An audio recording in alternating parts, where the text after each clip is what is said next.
વડોદરા શહેરમાં બે બુટલેગરો વચ્ચે શનિવારે રાત્રે મારામારી થઈ હતી। એસએમસીને બાતમી આપવાને લઈ બે બુટલેગરો વચ્ચે મારામારી થઈ હોવાનું કારણ સામે આવ્યું છે।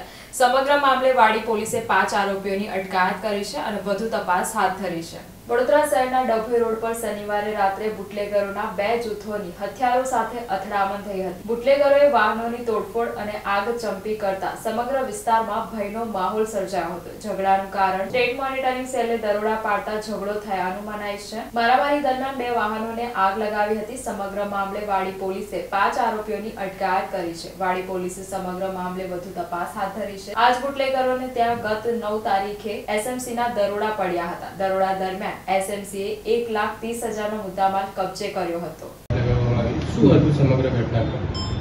વાડી પોલીસ સ્ટેશનમાં 13મીના રાતના મોડી રાતના મારામારીનો બનાવ બનેલો છે, જેમાં બે પક્ષ જે છે એ એકબીજાની બાતમી આપે છે દારૂની એમ કહીને જે ફરિયાદી છે એની ઉપર હુમલો થયો હતો અને એના બાબતે વાડી પોલીસ સ્ટેશનમાં ફરિયાદ લેવામાં આવેલી છે। ગાડીઓને જે આગચંપી કરી હતી એના બાબતે પણ લઈને એનો કાયદેસરની કાર્યવાહી કરવામાં આવી છે।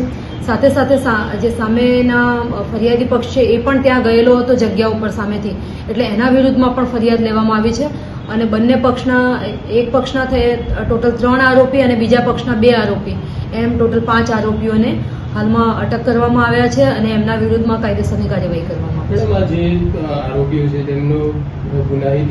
છે। એમાં જે અત્યારના હાલના ફરિયાદી પક્ષના જે આરોપી છે એમાંથી બાબર ઉર્ફે બાબર વણજારા જે છે એના વિરુદ્ધ હસમુખ ઉર્ફે બાબર વણજારા એના વિરુદ્ધમાં ઘણી બધી ફરિયાદો પ્રોહિબિશનની દાખલ થયેલી છે અને સામે પક્ષે જે આતિશ ઠાકોર છે એના વિરુદ્ધમાં પણ પ્રોહિબિશનના ગુનાઓ દાખલ થયેલા છે। આ લોકોની વિરુદ્ધમાં મારામારીની, બાઇક સળગાવી દેવાની અને ધમકી આપવાની આ પ્રકારની ફરિયાદ લેવામાં આવી છે।